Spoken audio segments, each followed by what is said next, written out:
그날 호텔 복도에서 마주친 남자는 25, 연지기 내 친구의 남편이었고, 그의 뒤에서 들려온 젊은 여자의 목소리가 우리의 운명을 바꿔놓았습니다. 인생에서 가장 두려운 순간이 언제인지 아십니까? 바로 알아서는 안 될 비밀을 알게 되는 그 순간입니다. 그것도 가장 가까운 사람의 비밀을요. 저는 정윤아, 올해 52입니다. 28년을 한 남자와 살아왔고 25년을 한 친구와 우정을 나눠왔습니다.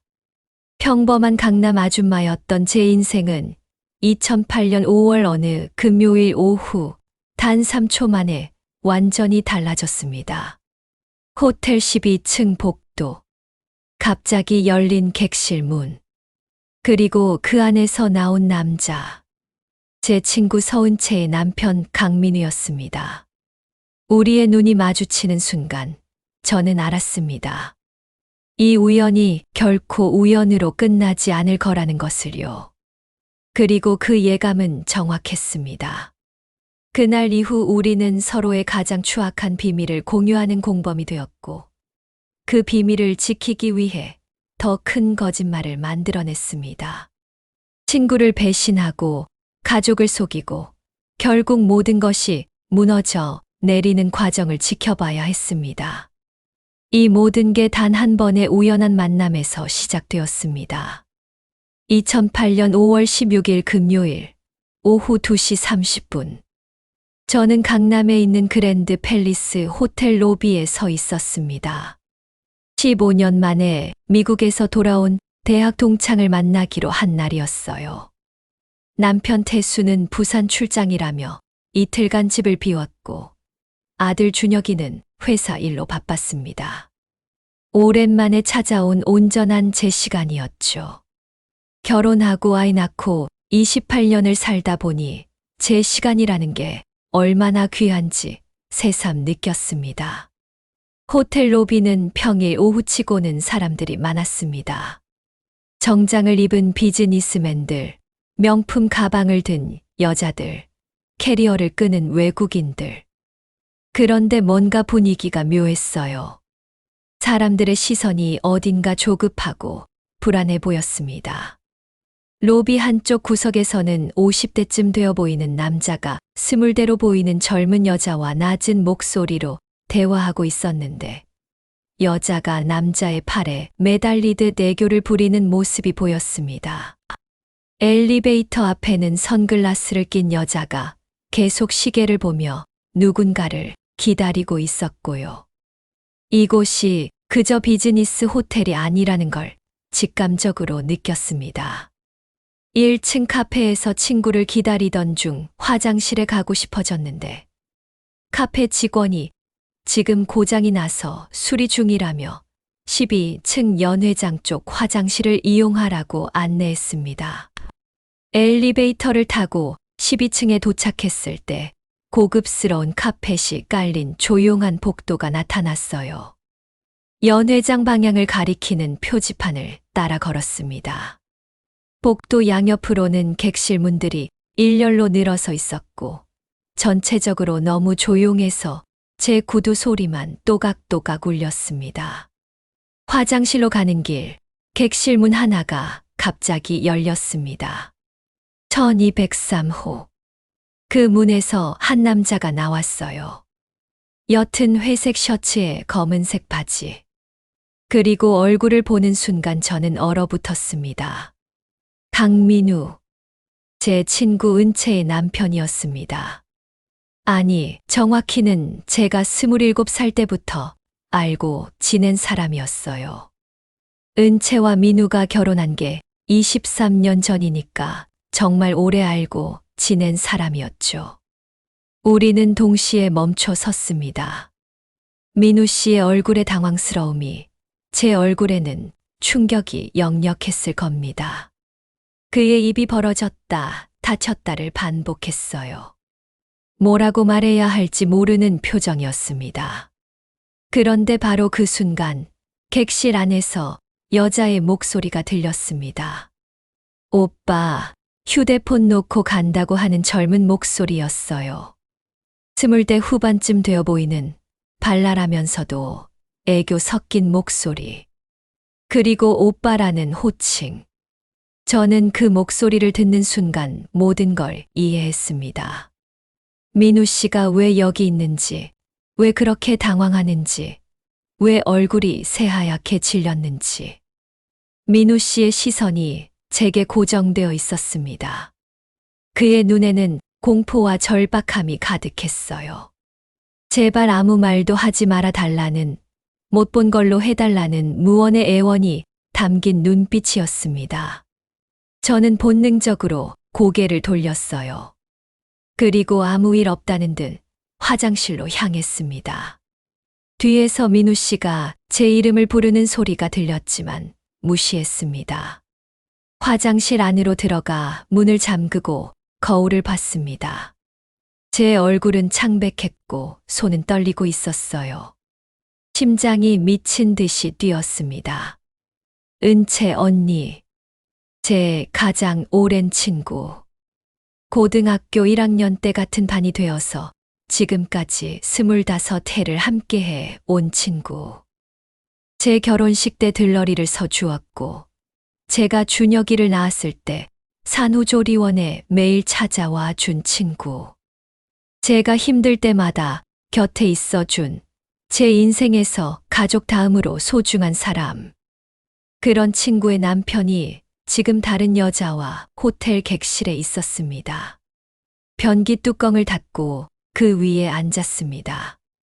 머릿속이 복잡했어요. 어떻게 해야 할까요? 은채 언니에게 말해야 할까요?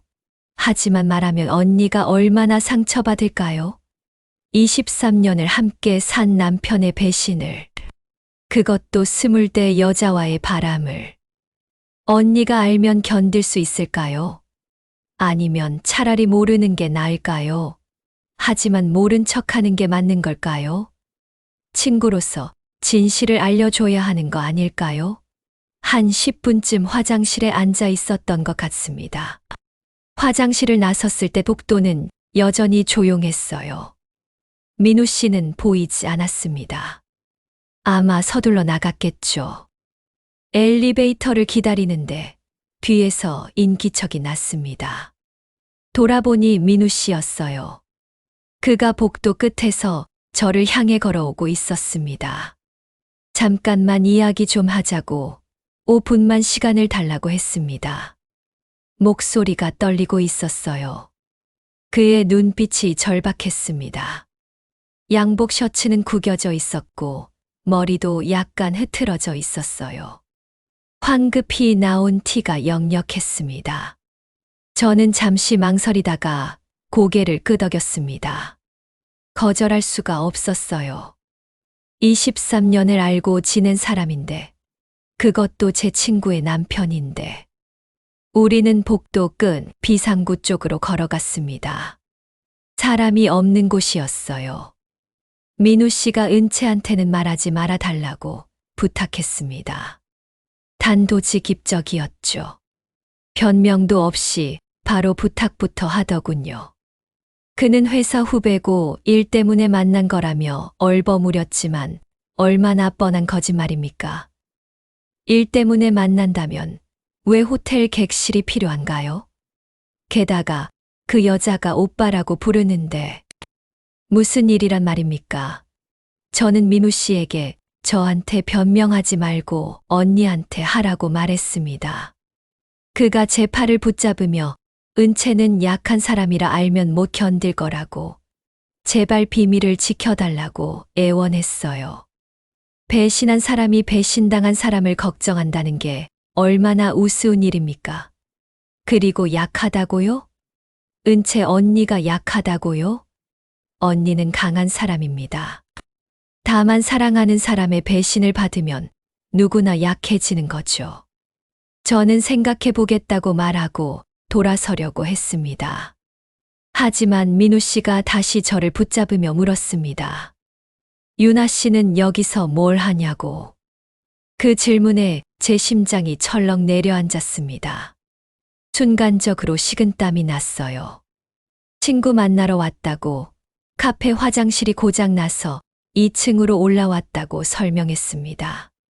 민우 씨는 고개를 끄덕였지만 눈빛에 여전히 의심이 남아 있었습니다. 왜 하필 2층에 객실이 있는 이 복도에 제가 있었는지 의아해하는 눈빛이었어요. 그리고 저는 그 순간 깨달았습니다.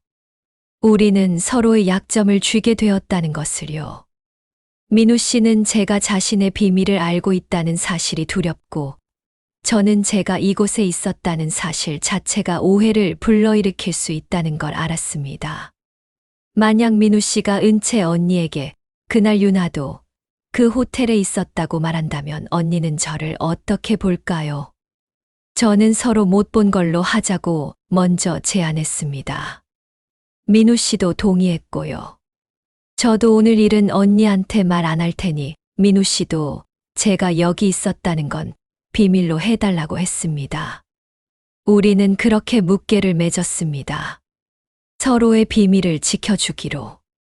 하지만 그게 끝이 아니라는 걸, 그날의 우연한 만남이 우리 삶을 완전히 뒤바꿔 놓을 거라는 걸 저는 몰랐습니다.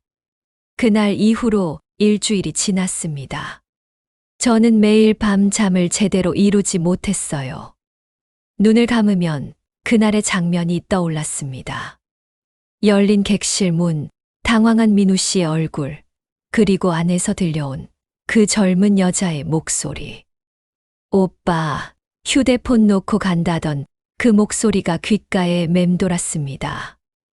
은채 언니에게는 연락하지 않았어요. 평소 같으면 일주일에 한두 번은 통화하거나 문자를 주고받는데 그 일주일 동안은 완전히 피했습니다. 언니 목소리를 들으면 제가 알고 있는 비밀을 털어놓을 것 같았거든요. 하지만 그것도 오래 가지 못했습니다. 일주일 후 월요일 오전 언니에게서 전화가 왔습니다. 요즘 왜 그러냐고 연락도 안 한다고 했어요. 저는 바빴다고 둘러댔습니다. 언니는 오늘 점심 같이 먹자며 할 얘기가 있다고 했습니다.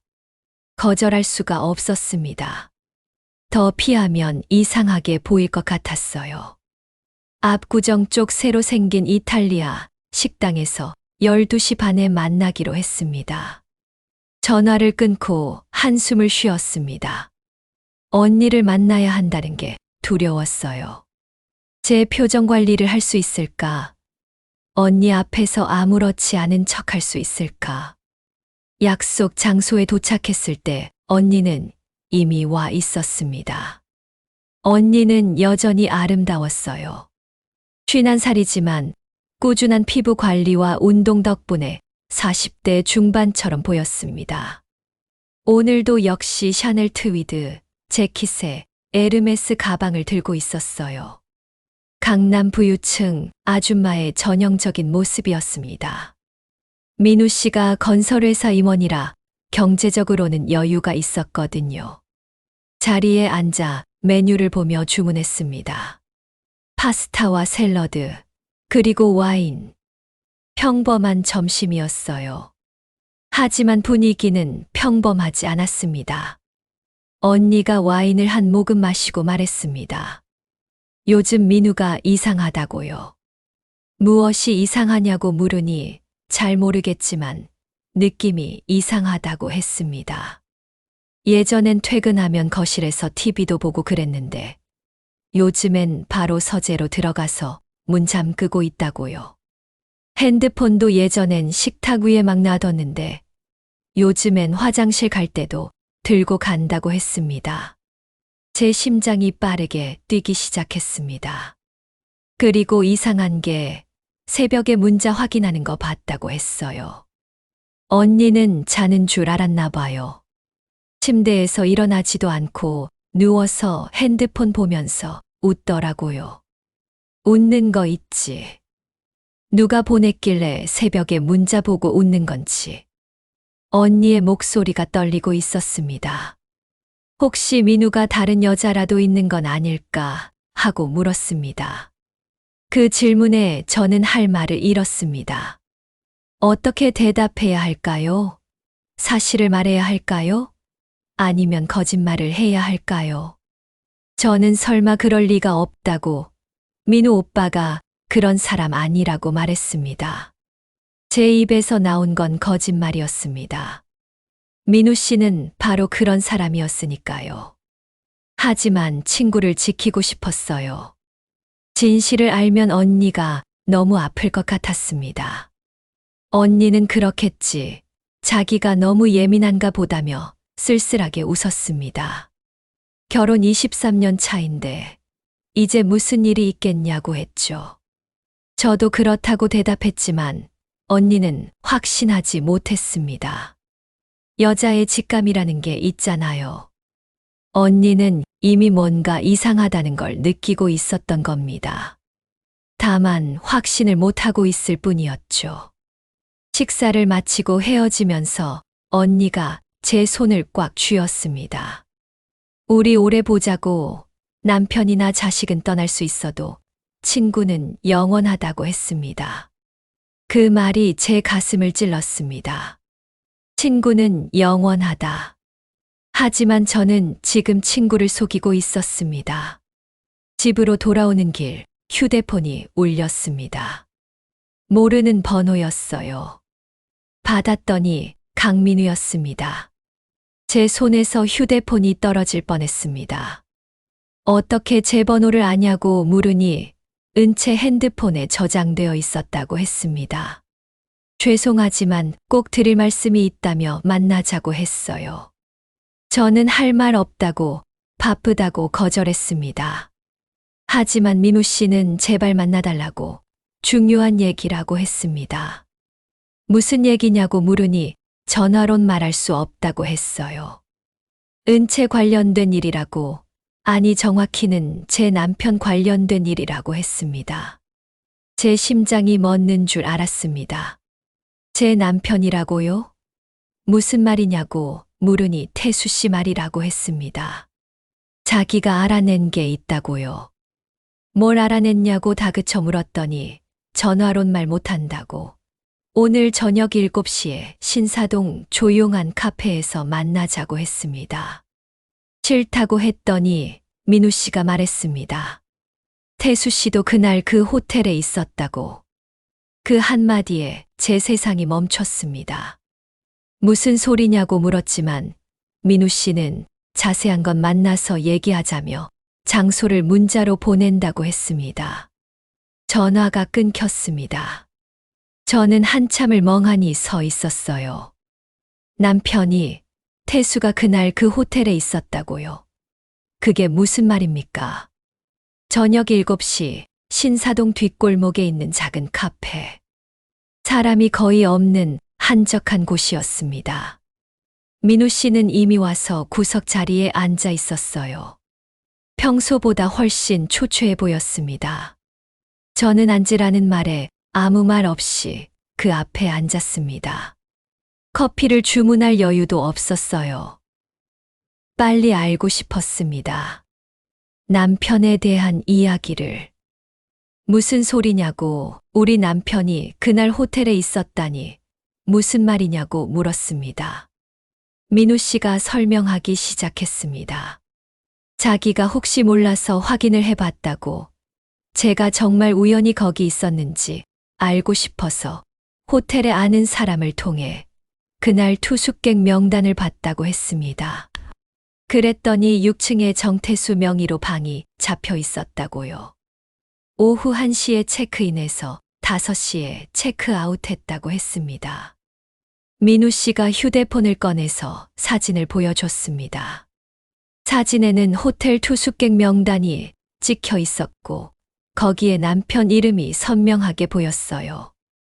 이게 무슨 일인가 싶어 말이 나오지 않았습니다. 민우 씨가 다른 사진을 보여줬습니다.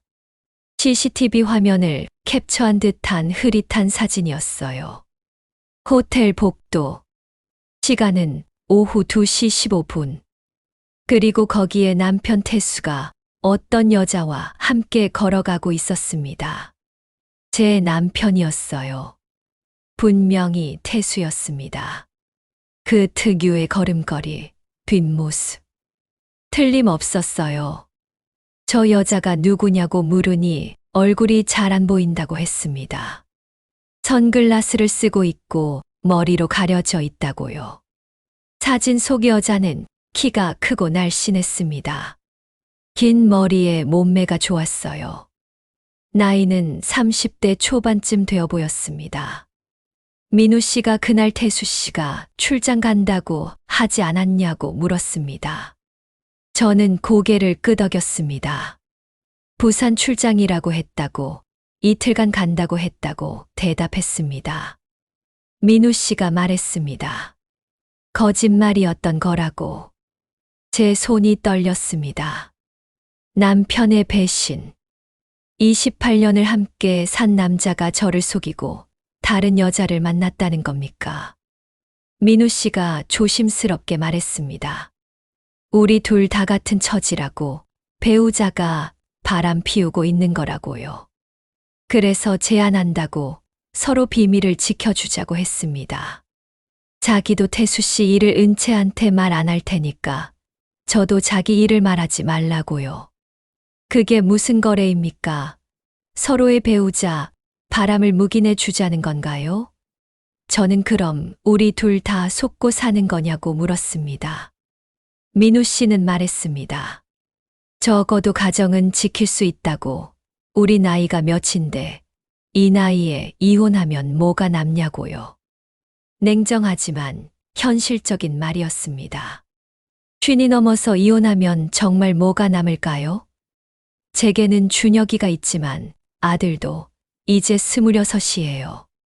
곧 독립할 나이고요. 그럼 저는 혼자 남는 건가요? 저는 생각해 보겠다고 말하고 자리에서 일어났습니다. 더 이상 앉아 있을 수가 없었어요. 민우 씨가 제 이름을 부르며 빨리 결정해 달라고 했습니다. 은채가 자기를 의심하기 시작했다고, 곧 뭔가 알아낼 것 같다고 했어요. 집으로 돌아오는 택시 안에서 저는 창밖만 바라봤습니다. 밤거리의 불빛들이 흐릿하게 보였어요. 눈물 때문이었습니다. 집에 도착했을 때 태수는 거실에서 TV를 보고 있었습니다. 어디 갔다 오냐고 물어서 은채 언니 만났다고 대답했습니다. 저녁은 먹었냐고 물어서 먹었다고 했어요. 평범한 대화였습니다. 28년 동안 수없이 나눈 그런 일상적인 대화. 하지만 지금은 달랐어요. 이 남자가 저를 배신했다는 걸 아는 상태에서의 대화는 완전히 다른 의미였습니다. 먼저 들어가서 쉬겠다고 말하고 방으로 들어가 문을 닫았습니다. 그리고 남편의 서재로 갔어요. 뭔가 증거가 있을 거라고 생각했습니다. 책상 서랍을 열었습니다. 서류들, 책들, 펜들. 별 다른 게 없었어요. 두 번째 서랍, 세 번째 서랍. 아무것도 없었습니다. 그런데 네 번째 서랍, 맨 아래 깊숙한 곳에서 뭔가를 발견했습니다. 봉투 하나였어요.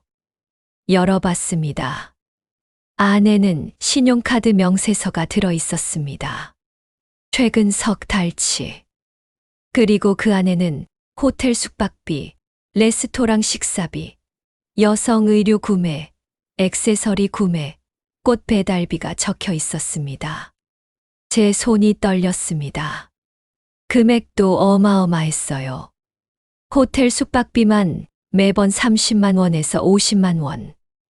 레스토랑 식사는 한 번에 20만 원이 넘었고요. 여성 의류는 100만 원대였습니다. 이건 일회성이 아니었어요. 계속되고 있었던 겁니다. 적어도 석 달 이상.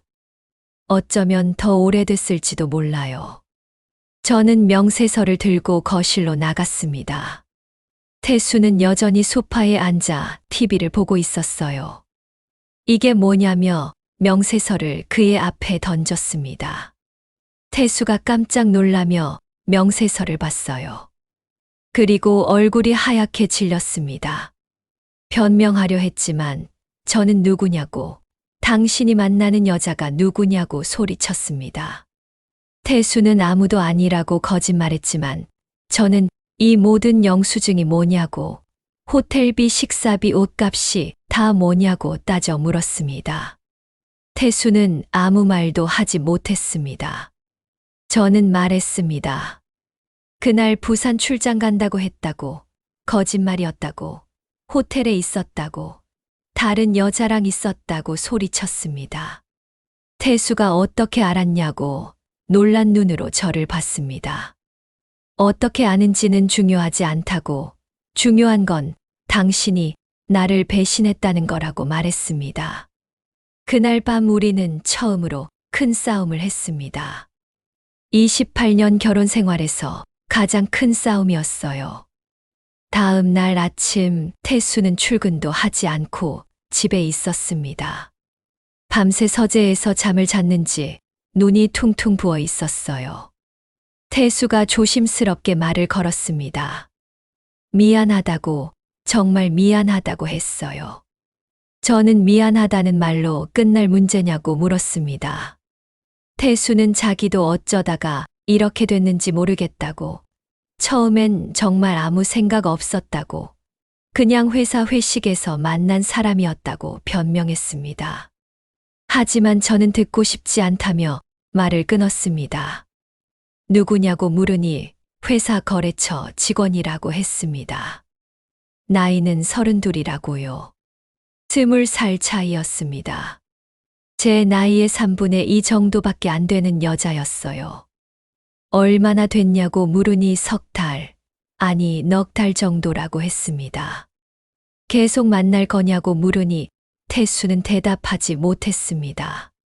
대답하라고 소리치자 모르겠다고, 자기도 정리하고 싶은데 쉽지가 않다고 했어요. 그 말에 저는 비웃음이 나왔습니다.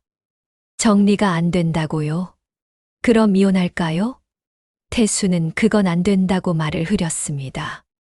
이혼은 싫고 바람은 피우고 싶은 거냐고 물으니 태수는 아무 말도 하지 못했습니다. 네, 그게 남자들의 본심이죠. 가정은 유지하면서 바깥에서 젊은 여자와 재미를 보고 싶은 거예요. 그때 휴대폰이 울렸습니다. 민우 씨였어요. 결정했냐고 물어서 저는 네, 서로 비밀 지키기로 하겠다고 대답했습니다.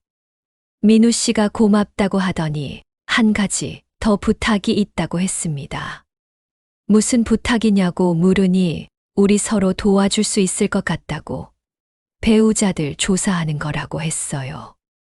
조사가 뭐냐고 물으니 자기가 태수 씨 만나는 여자가 누군지 알아볼 테니까 저도 자기 여자 친구 알아봐 달라고 했습니다. 묘한 제안이었습니다. 서로의 배우자를 감시하자는 건가요? 왜 그래야 하냐고 물으니 적을 알아야 대응한다고, 상황이 얼마나 심각한지 어떻게 해야 할지 알려면 상대를 알아야 한다고 했습니다. 일리 있는 말이었습니다. 알겠다고, 어떻게 조사하냐고 물으니 자기가 아는 사설 탐정이 있다고, 제게도 필요하면 소개해 주겠다고 했어요. 생각해 보겠다고 대답했습니다. 그렇게 우리의 이상한 동맹이 시작되었습니다. 친구의 남편과 제가 서로의 배우자를 감시하기로 한 겁니다. 일주일 후 미무 씨와 다시 만났습니다. 이번에는 한남동의 조용한 찻집이었어요. 민우 씨가 태수 씨 여자 친구를 알아냈다고 했습니다. 누구냐고 물으니 차예린이라고, 32이라고, 직업은 준혁이가 다니는 회사 선임사원이라고 했습니다. 제 심장이 멎는 줄 알았습니다. 무슨 소리냐고, 준혁이 다니는 회사라고요? 민우 씨가 네, 같은 부서는 아니지만 같은 회사라고 확인했습니다. 세상에, 머리가 복잡해졌습니다. 남편이 만나는 여자가 아들 회사 사람이라니. 혹시 준혁이가 알까요? 아니, 모를 거예요. 회사가 크니까. 하지만 언젠가 알게 될 수도 있잖아요. 민우 씨 여자친구는 어떠냐고 물으니 한솜이라고, 28이라고, 민우 회사 후배라고 했습니다. 28이라니. 정말 젊었습니다. 만나본 적은 있냐고 물으니 없다고, 사진만 봤다고 하더군요. 민우 씨가 휴대폰을 보여줬습니다. 젊고 예쁜 여자였어요. 긴 생머리에 큰 눈, 하얀 피부. 전형적인 남자들이 좋아하는 스타일이었습니다.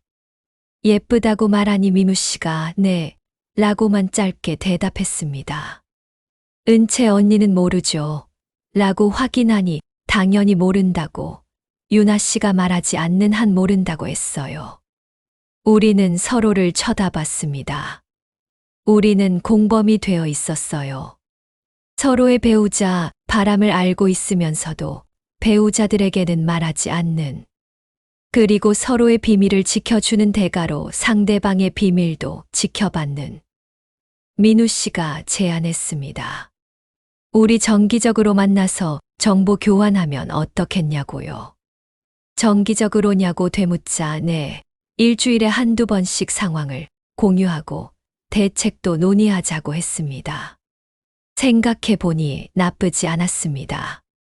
혼자 이 상황을 감당하기엔 너무 힘들었거든요. 좋다고, 그럼 매주 목요일은 어떠냐고 했습니다. 목요일이 좋겠다고, 은채가 그날 필라테스 간다고 민우 씨가 대답했습니다. 그렇게 우리의 정기 모임이 시작되었습니다.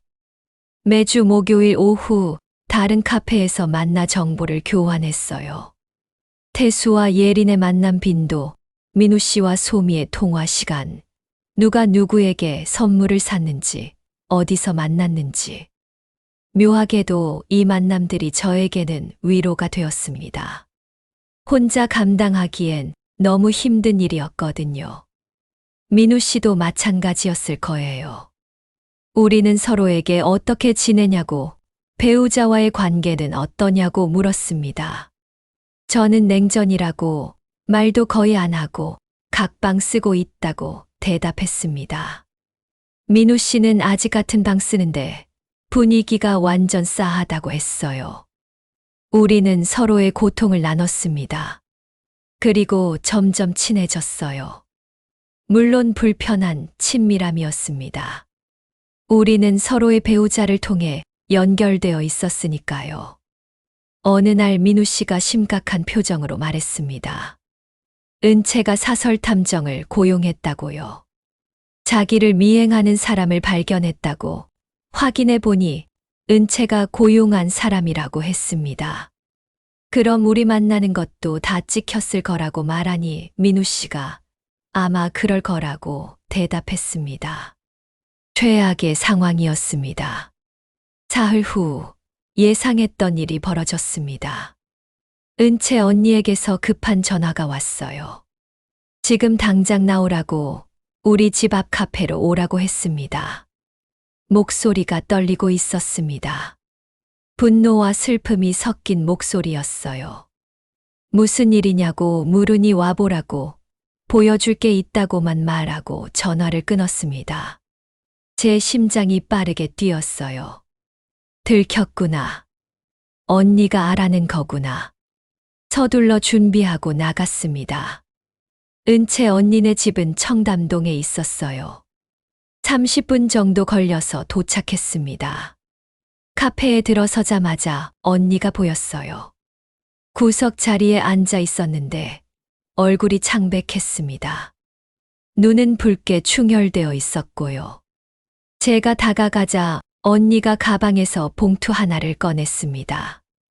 그리고 탁 소리를 내며 테이블 위에 던졌어요. 이게 뭐냐고 물었습니다. 봉투 안에는 사진들이 들어 있었습니다.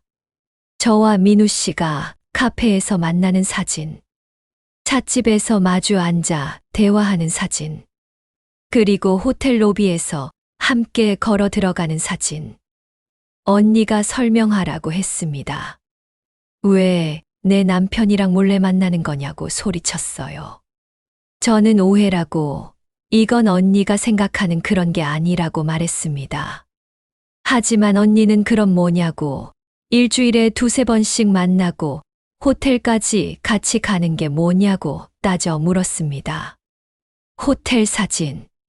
그날 우리가 계획을 실행에 옮긴 날이었어요. 은채 언니를 속이기 위해 일부러 호텔에 들어갔던 날.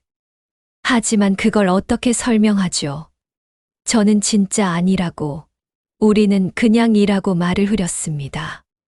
언니가 그냥 뭐냐고, 친구 남편이랑 호텔에 가는 게 정상이냐고 소리쳤어요. 언니의 목소리가 떨렸습니다. 25해라고, 우리가 친구로 지낸 게 25해라고 했습니다. 고등학교 때부터 지금까지. 내 결혼식 때 들러리 서준 게 너였고, 준혁이 나왔을 때 매일 병문안 온 게 자기였다고요. 그런 우리 사이가 이렇게 되는 거냐고 물었습니다. 눈물이 언니 볼을 타고 흘러내렸습니다. 어떻게 내 남편이랑 그럴 수가 있냐고 울며 소리쳤어요. 저는 진짜 아니라고, 우리는이라고 말하려 했지만 뭐라고 말해야 할까요? 진실을 말할 수 없었어요. 민우 씨가 바람 피운다는 걸, 제 남편도 바람 피운다는 걸, 우리는 그걸 서로 감시하고 있었다는 걸. 그 모든 진실을 말하면 언니는 더 큰 상처를 받을 거예요. 저는 죄송하다고, 정말 죄송하다고만 말할 수 있었습니다. 언니가 소리쳤습니다. 죄송하긴 뭐가 죄송하냐고, 너 정말 용서 못한다고 했어요. 카페 안 사람들이 우리를 쳐다봤습니다. 언니가 자리에서 일어서며 말했습니다. 다시는 내 앞에 나타나지 말라고, 전화도 하지 말고 문자도 하지 말라고, 너 이제 남이라고 했습니다. 그리고 민우한테 전화라고, 이혼 준비하라고, 자기가 변호사 선임할 거라고 했어요. 언니는 그렇게 카페를 나갔습니다. 저는 그 자리에 주저앉고 말았어요. 모든 게 꼬이고 있었습니다. 언니는 저와 민우 씨 사이에 뭔가 있다고 확신하고, 정작 진짜 문제인 민우 씨와 소미의 관계는 모르고 있었어요. 집에 돌아왔을 때 태수가 거실에 있었습니다.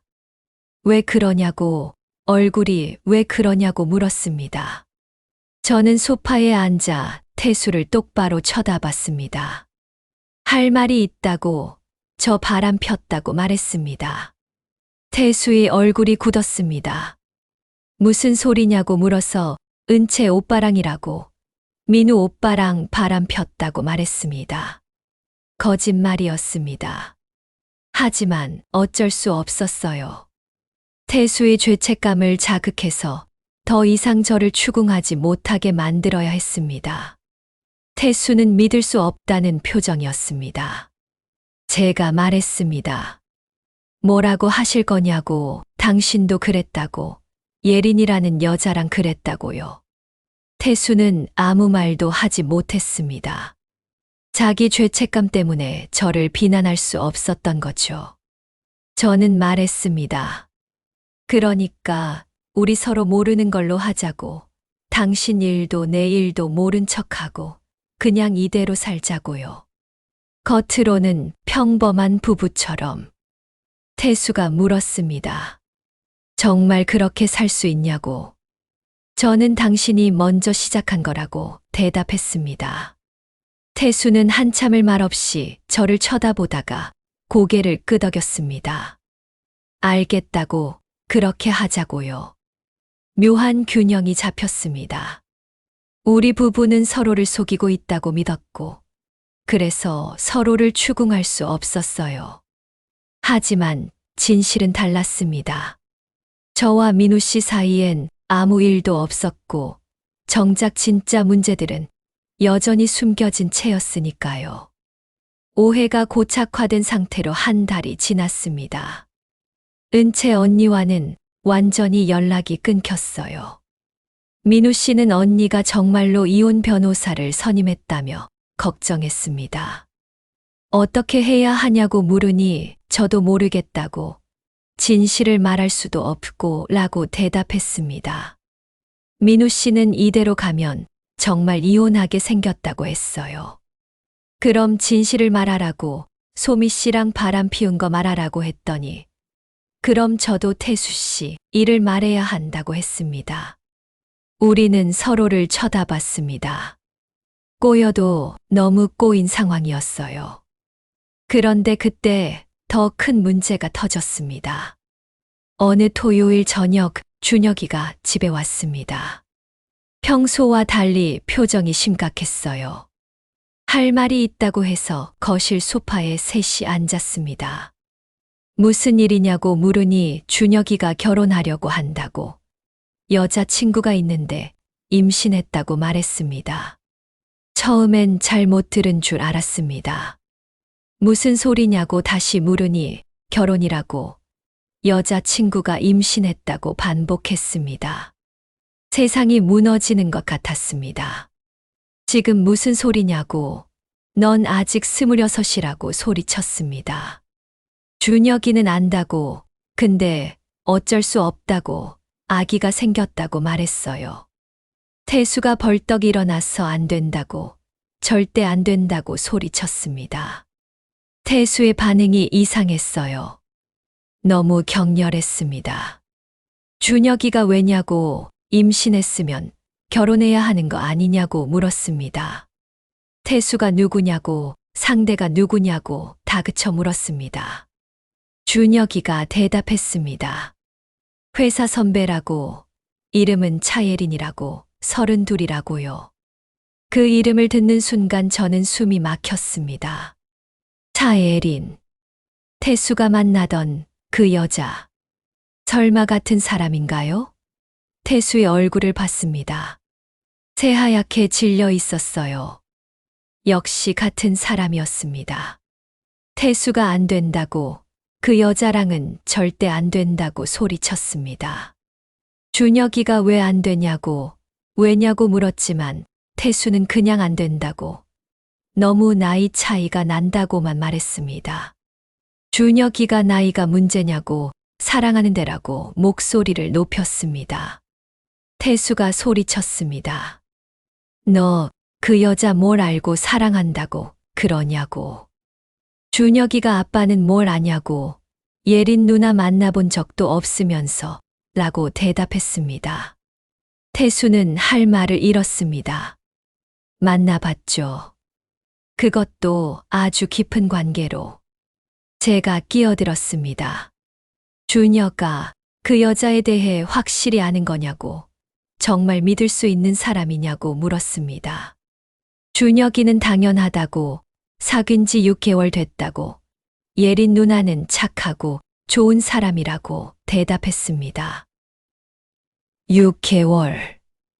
그럼 태수와 예린이 만난 것도 그쯤이겠네요. 아니, 어쩌면 더 전부터였을지도. 준혁이는 다음 주에 예린 누나 모시고 오겠다고, 직접 만나보면 알 거라고 말하고는 자기 방으로 들어가 버렸습니다. 거실에 저와 태수만 남았습니다. 예린이 그 여자냐고, 당신이 만나던 여자냐고 물으니 태수가 그렇다고 대답했습니다. 어떻게 이럴 수가 있냐고, 우리 아들 여자친구가 당신 애인이었다니 라고 소리쳤습니다. 태수도 몰랐다고, 준혁이가 여자친구 있는 줄도 몰랐다고 변명했습니다. 저는 물었습니다. 그 여자가 당신하고 자면서 우리 아들도 만난 거냐고, 어떻게 그럴 수가 있냐고요. 태수가 모르겠다고, 예린이가 준혁이를 만난 건 나중 일이라고, 우리가 먼저 만났다고 말했습니다. 그게 중요하냐고, 지금 우리 아들이 그 여자아이를 임신시켰다고 하는데 라고 소리쳤습니다. 태수가 조심스럽게 물었습니다. 정말 준혁이 아이일까 라고요.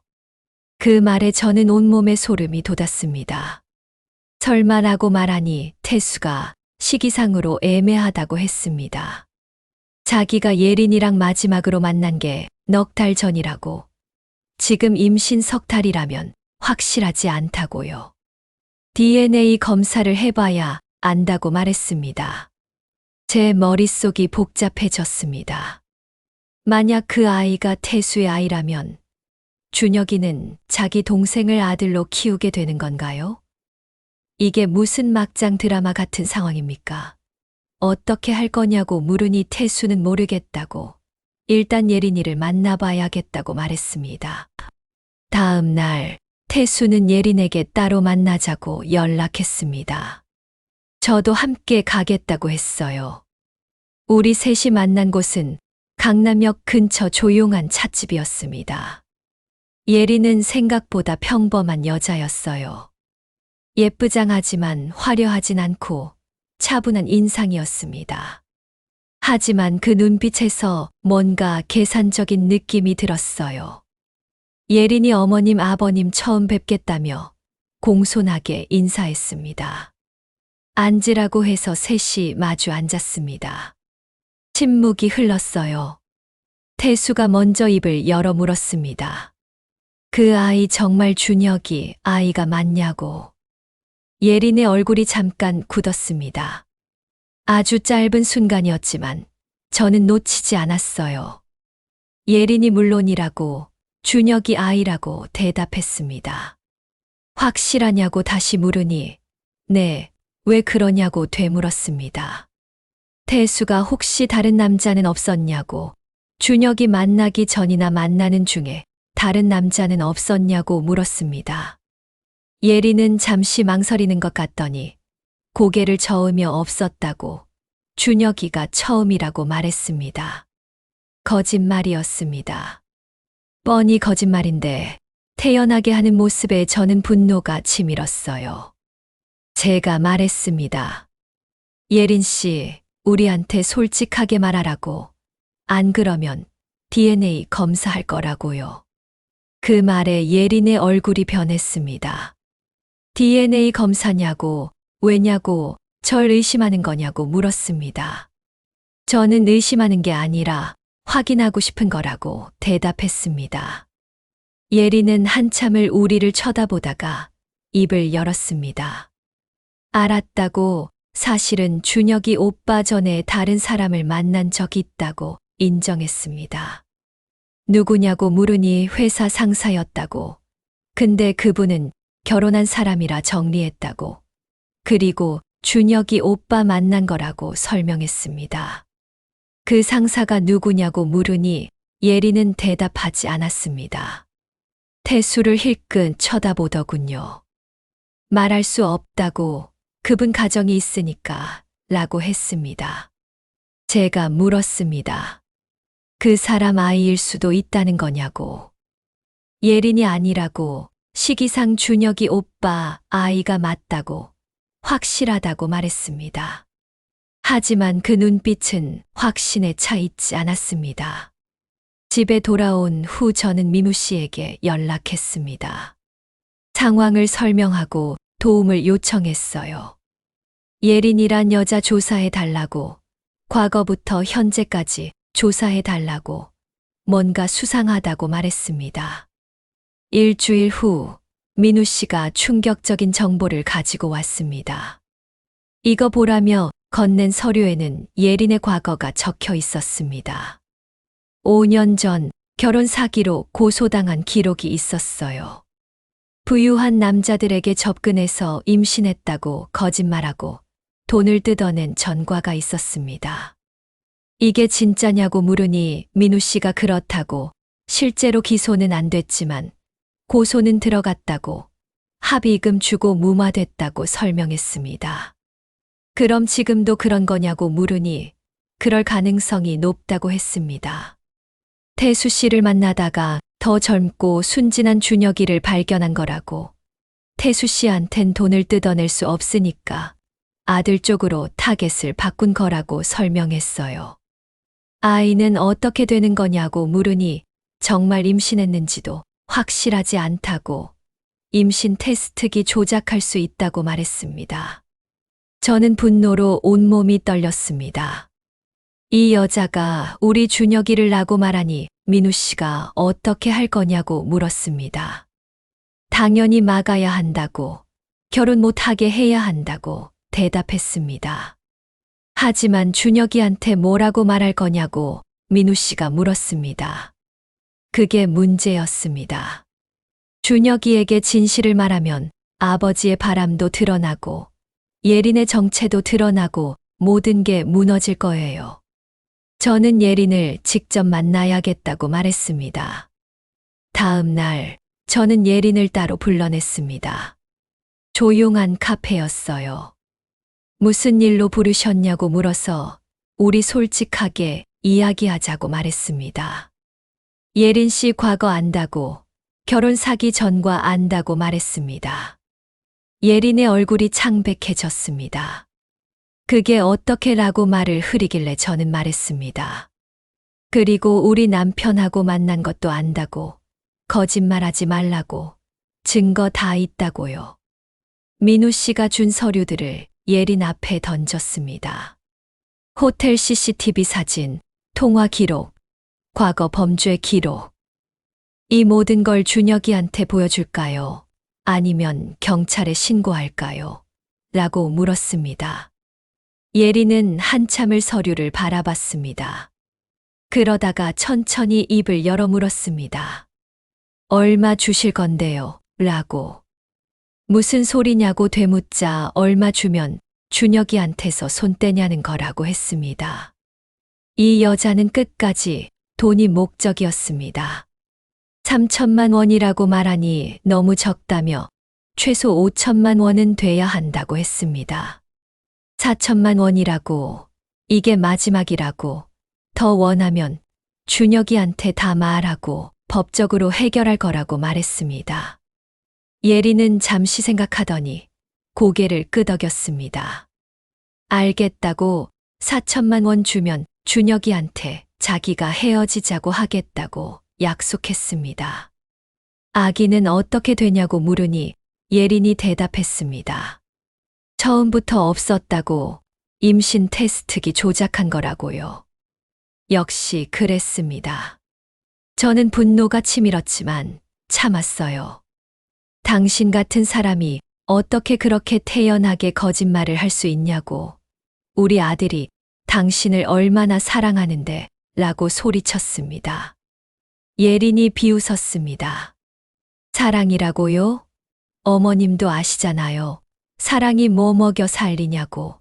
자기도 살아야 한다고 말했습니다. 나가라고, 다시는 준혁이 앞에 나타나지 말라고 말했습니다. 예린은 자리에서 일어나 나갔습니다. 하지만 문 앞에서 돌아서며 한마디 더 했어요. 근데 어머님도 은채 씨 남편이랑 바람 피우셨다며. 그거 준혁이는 아냐고 물었습니다. 제 온몸이 얼어붙었습니다. 어떻게 아냐고 물으니 예린이 대답했습니다. 소문 다 났다고, 어머님 방남 좁다고, 호텔 가는 거 다들 봤다고요. 예린이 비웃으며 나갔습니다. 저는 그 자리에 주저앉고 말았습니다. 소문이 났다고요? 제가 민우 씨와 바람 피운다는 소문이. 집에 돌아왔을 때 준혁이가 거실에 있었습니다. 엄마, 예린 누나가 갑자기 헤어지재요. 라고 말했습니다. 왜 그러는지 모르겠다고, 갑자기 자기가 생각해 보니까 결혼은 아니래요. 라고 했습니다.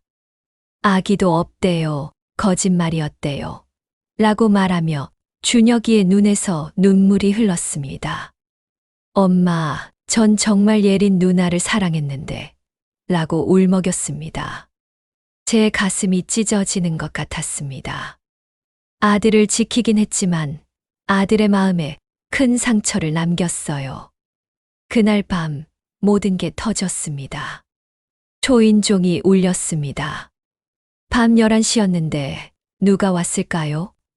문을 열었을 때 거기 서 있던 사람은 은채 언니였습니다. 그리고 민우 씨도 함께 있었어요.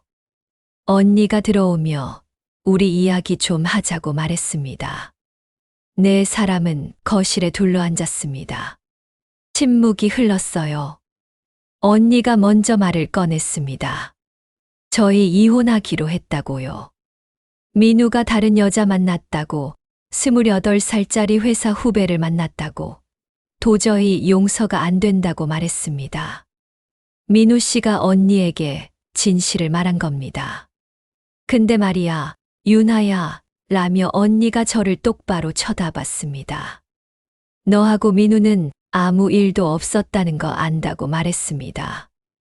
무슨 소리냐고 물으니 사설 탐정이 끝까지 추적했다고. 너희가 호텔에 들어가긴 했는데 90분 만에 나왔다고. 방에서 아무것도 안 했고 침대도 안 쓴 흔적이었다고 말했습니다. 저는 할 말을 잃었습니다. 언니가 말했습니다. 너희 뭔가 다른 이유로 만났던 거지. 그게 뭐냐고 물었습니다. 저는 망설였습니다. 언니가 소리쳤습니다. 말해봐. 뭐 때문에 내 남편이랑 몰래 만난 거냐고. 민우 씨가 말했습니다. 말해, 유나야. 이제 다 말할 때가 됐어. 라고요. 저는 깊은 한숨을 쉬고 모든 걸 털어놨습니다. 호텔에서 민우 씨를 처음 만난 것부터 태수의 바람을 알게 된 것, 예린과의 관계, 준혁이 일까지. 모든 것을. 이야기를 듣는 동안 은채 언니의 얼굴은 점점 창백해졌고 태수는 고개를 푹 숙이고 있었어요. 언니가 정리했습니다. 그러니까 너희 둘은 서로 배우자, 바람 감시하려고 만난 거였고 우리가 그걸 오해한 거냐고. 저는 네, 라고 대답했습니다. 그리고 태수는 준혁이 여자친구였던 사기꾼 여자랑 바람 피운 거고, 라고 확인하자 태수가 죄송하다고 고개를 숙였습니다. 은채 언니는 한참을 아무 말 없이 앉아 있었습니다. 그리고 갑자기 웃기 시작했어요. 우리가 뭐 하는 거야? 50 넘어서 이게 뭐 하는 짓이야? 라고 말했습니다. 그 말에 저도 태수도 민우 씨도 아무 말 하지 못했습니다. 언니가 말했습니다. 25해를 함께한 친구가 정작 중요한 순간에 진실을 말하지 못했다고. 우리 우정이 이것밖에 안 됐냐고 물었습니다. 저는 언니라고 불렀지만 언니는 이제 그만하자고, 자기도 지쳤다고 말했습니다. 언니가 일어서며 마지막으로 한마디 했습니다. 우리 다시는 만나지 말자고. 너를 볼 때마다 이 시간들이 떠오를 것 같다고요. 그렇게 언니는 나갔고 민우 씨도 따라 나갔습니다. 1년이 흘렀습니다. 은채 언니와 민우 씨는 결국 이혼했어요. 언니는 혼자 삼청동의 작은 북카페를 차렸고 민우 씨는 회사를 그만두고 제주도로 내려가 게스트하우스를 운영한다고 들었습니다. 저희 부부는 놀랍게도 이혼하지 않았습니다. 그날 밤 이후 태수와 저는 며칠 동안 대화도 하지 않았어요. 하지만 결국 마주 앉아 긴 대화를 나눴습니다.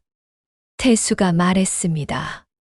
정말 미안하다고, 자기가 정신이 나갔었다고, 나이 들어서 젊은 여자한테 혹한 자기가 한심하고 부끄럽다고요. 저도 미안하다고 대답했습니다. 은채 언니한테 진실을 말했어야 했는데 라고. 태수가 고맙다고 했습니다. 그래도 준혁이 지켜주려고 한 거라고요. 우리는 서로의 잘못을 인정했습니다. 그리고 다시 시작할 수 있을지 고민했어요. 태수가 제안했습니다.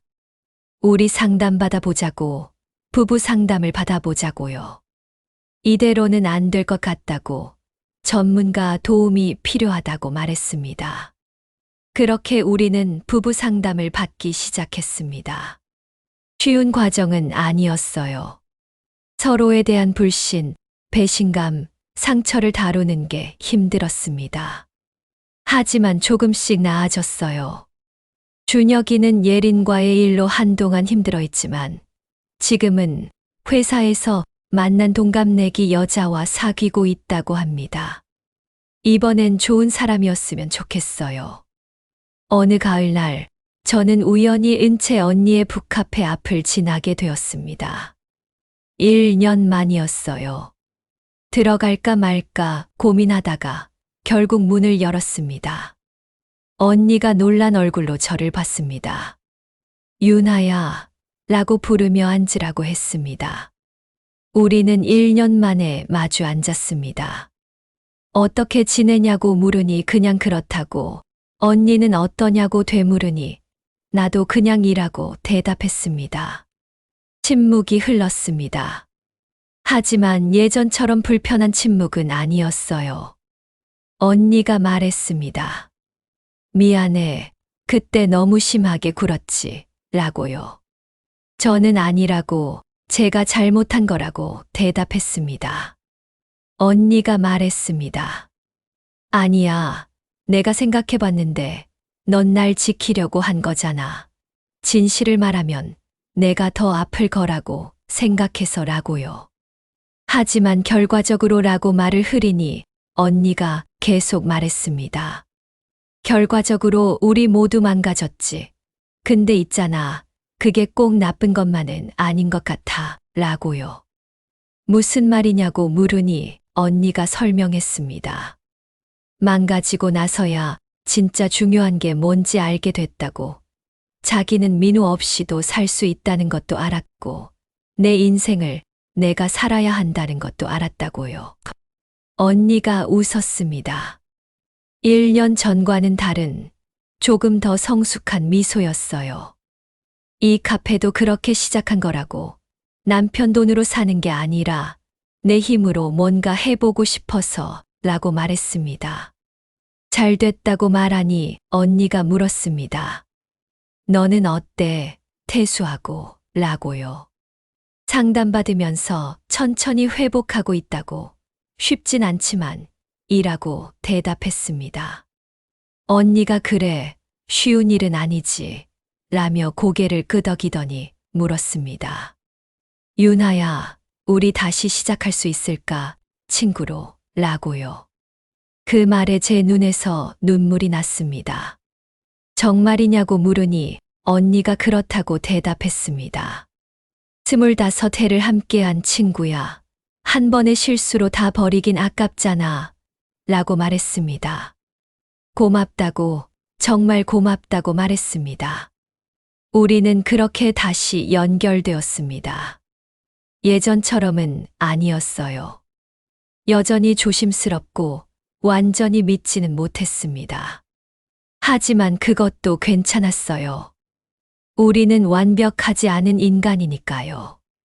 민우 씨 소식도 가끔 언니를 통해 들었습니다. 제주도에서 잘 지내고 있다고 해요. 소미와는 헤어졌고 지금은 혼자 살면서 자기 인생을 돌아보는 시간을 갖고 있다고 합니다. 에필로그. 그날 호텔 복도에서의 우연한 만남이 제 인생을 완전히 바꿔놨습니다. 쉰이 넘어 알게 된 진실들. 인생은 예측할 수 없고 한순간의 선택이 모든 걸 바꿀 수 있다는 것. 가장 가까운 사람들과도 비밀은 있을 수 있다는 것. 하지만 동시에 배웠습니다. 진실은 언젠가 드러나게 되어 있고 그 진실과 마주할 용기가 필요하다는 것을. 용서는 쉽지 않지만 불가능하지도 않다는 것을. 지금 저는 태수와 함께 매주 상담을 받으며 천천히 관계를 회복하고 있습니다. 완벽하진 않아요. 여전히 가끔 그날의 배신이 떠오르고 믿기 힘들 때가 있습니다. 하지만 노력하고 있어요. 28년을 함께 산 세월을 쉽게 포기할 순 없으니까요. 은채 언니와도 한 달에 한두 번씩 만나 커피를 마십니다. 예전처럼 매일 전화하진 않아요. 하지만 그것도 괜찮습니다. 우리는 나이 들었고 각자의 삶이 있으니까요. 준혁이는 새 여자친구와 잘 지내고 있고 이번 크리스마스에는 저희에게 소개시켜 주겠다고 했습니다. 이번엔 좋은 사람이길 바랄 뿐이에요. 그날의 우연이 진짜 우연이었을까요? 아니면 필연이었을까요? 저는 아직도 모르겠습니다. 하지만 확실한 건 그 만남이 저를 지옥으로 끌고 갔다가 다시 현실로 돌려놨다는 거예요. 완벽하지 않지만 그래도 견딜 만한 현실로. 쉰이 넘어 깨달은 이 진실을 여러분과 나누고 싶었습니다. 인생은 한 번뿐이고 우리는 모두 불완전하며 그래도 계속 살아가야 한다는 것을요. 이 이야기를 듣고 계신 여러분께 묻고 싶습니다. 여러분이라면 어떻게 하셨을까요? 친구의 배신을 알았을 때, 배우자의 거짓을 발견했을 때, 진실과 거짓 사이에서 선택해야 할 때. 쉽지 않은 질문이죠. 저도 정답은 모르겠습니다. 다만 한 가지 확실한 건 인생에는 완벽한 선택이란 없다는 겁니다. 우리는 그저 그 순간 최선이라고 믿는 선택을 할 뿐이에요. 그리고 그 선택의 결과와 함께 살아가는 것. 후회하고 반성하고 때로는 용서하고 다시 시작하는 것. 그게 바로 어른으로 산다는 것이 아닐까요? 오늘도 저는 태수와 함께 저녁을 먹을 겁니다. 완벽하진 않지만 우리의 저녁 식사를. 그리고 내일은 은채 언니와 커피를 마실 거예요. 예전과는 다르지만 우리의 우정을. 인생은 계속됩니다. 쉰이 넘어서도 상처를 받고 나서도 모든 게 무너진 후에도. 그리고 그 계속되는 인생 속에서 우리는 조금씩 배우고 성장하고 나아갑니다. 이게 제 이야기입니다. 호텔 복도에서 시작된 우연이라는 이름의 필연의 이야기. 여러분도 언젠가 그런 순간을 맞이할지 모릅니다. 그때 이 이야기를 기억해 주세요. 그리고 용기를 내세요. 진실과 마주할 용기를요.